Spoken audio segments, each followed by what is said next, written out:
back to another episode of the Jays Fit Down Pod.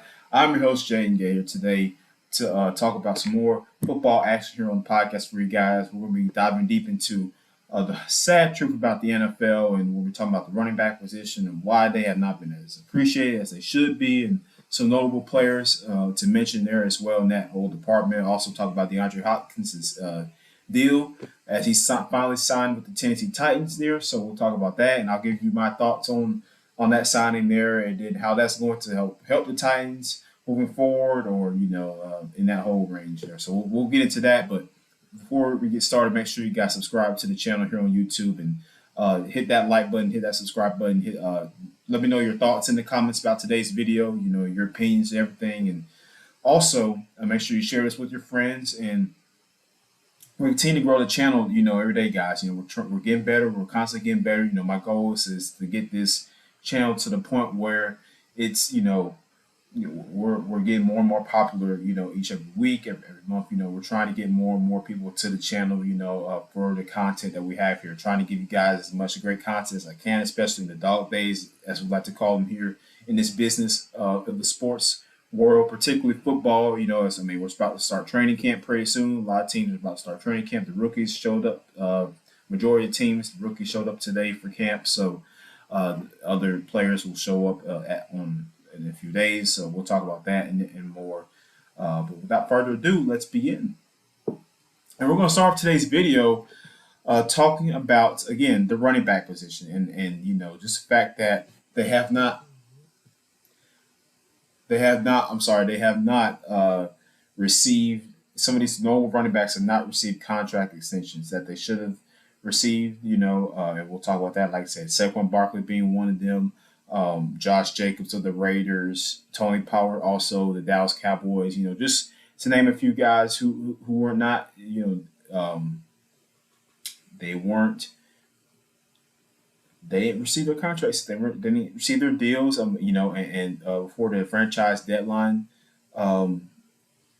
Before the franchise deadline, yesterday at 4 p.m., they didn't receive any contract extensions, so they're going to be playing this year under the tag. And they'll set to be free agents in 2024, the offseason. That is, unless them and the teams come to an agreement on a deal. But from what I hear right now, that's just not plausible for these guys. The Raiders and Josh Jacobs, they want to get into an agreement, but just could not reach an agreement, not because of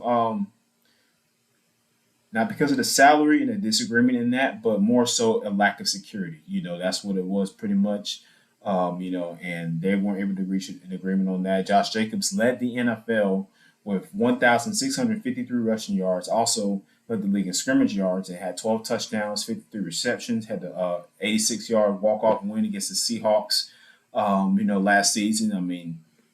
He's the first Raiders player to lead the league in rushing yards since Marcus Allen did in 1985, which was an MVP season for him. So, this was huge. And I'm a Bama guy, so, I love Josh Jacobs. I think he's one of the better backs in the league. He's 25 years old. He is going to be, for the next couple of years anyway, as far as running backs are concerned and their age, and we'll get to that in a second. But for the next couple of years, he's going to be one of the better backs in the league among guys like, up there with Derrick Henry and Christian McCaffrey when he's healthy, also, right? Even Saquon when he's healthy. So, as we'll get into that in a second. But like I said, I'm surprised. Especially with Las Vegas, because, Josh is the guy. He's really the glue of this team. Even Mark Davis, the owner, said it like he is our team. He's the energy, basically, is what he was saying at the owners' meetings a while back. It's like he's the guy that holds this squad together pretty much. So it's like, why has the deal not gotten done? That's my thing. And even same Austin Eckler as well with the Chargers. Like, they have not reached an extension with him. And he's also been very productive in each of his seasons in the NFL. Great receiving back coming out the backfield. Not only that, but he can run the ball as well. So I'm just curious as to why these guys just aren't getting their money. And the theory I have on that pretty much is the position is just being undervalued. You look at now, it's a passing league right now, and it's been that way really the last 6-7 years.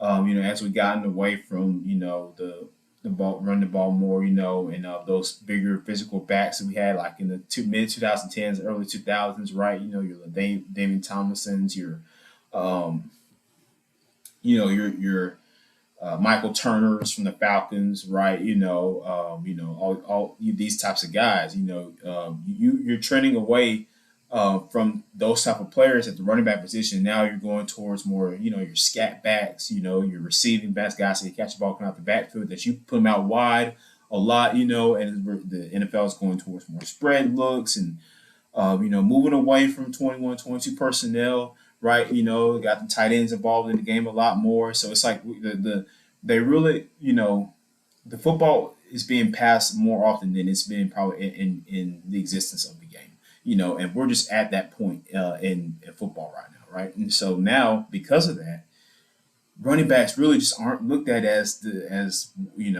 valuable as quarterbacks. They're not looked at that pedestal as far as like these guys, they're critical to our team as much as the quarterback is. And to put a perspective on it, Daniel Jones of the Giants got a 4-year, $160 million extension. So he's basically getting paid Dak Prescott money.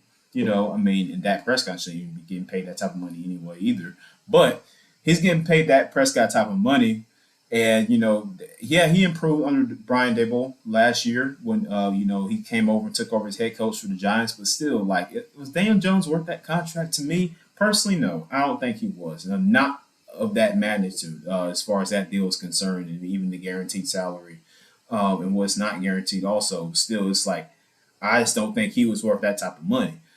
To personally, I don't think he was. I don't think he's that quarterback that's going to take them to the promised land. I mean, unless he shows signs of a continued improvement each and every season that he's in this league, and he has, and minuscule steps, right? He's shown some strides, but it's not been enough for me to say, oh man, this guy is definitely deserving of this contract. Like this guy is one of the best quarterbacks in the league. Type. He's not Jalen Hurts. He's not in that caliber, obviously. Not in the caliber of Hurts, Mahomes, Burrow. Even if you go on a second tier, guys like Derek Carr. Well,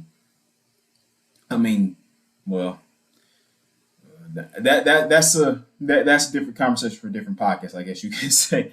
But still, he okay. Even with Dak Prescott, like I would consider Dak to be in a higher tier than Daniel Jones. I mean, even with his struggles, Dak is a little bit better of a quarterback than he is, but that's not saying much. Again, so now that being said, it's like you pay you instantly pay this guy, right?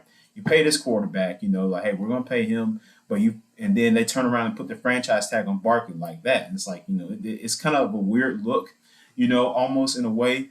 And even Saquon said, like he said that moment made him realize that the NFL was really just a business. It's like, hey, I come back from injury, I rush for 1,312 yards, 10 touchdowns. Like, I have a good season coming back from being hurt, right?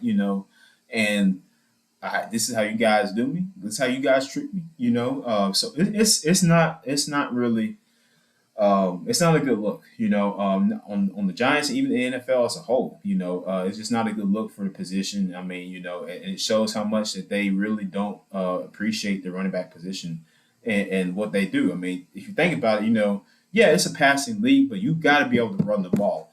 In the playoffs when it's cold, like in the weather's bad, places like New England and Buffalo, Kansas City, and Cincinnati when it's cold and the snow's coming down or whatever and all that.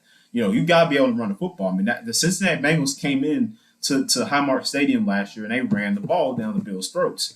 Joe Burrow made his plays here and there, but the big thing was they were able to run the ball when they need to get those yards, get those first downs, keep the chains moving, and keep time of possession.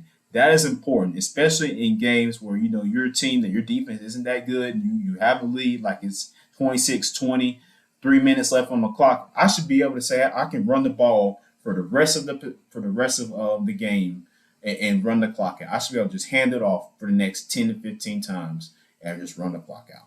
That's what I should be able to do. If I'm a coach and if my team, like, hey, if I'm up 26-20, it's 3 minutes left in the game, I should be able to run this entire clock out, run the ball first, just getting yards and yards and yards and yards, just eating up that time possession. That is where I believe the importance of this position comes in.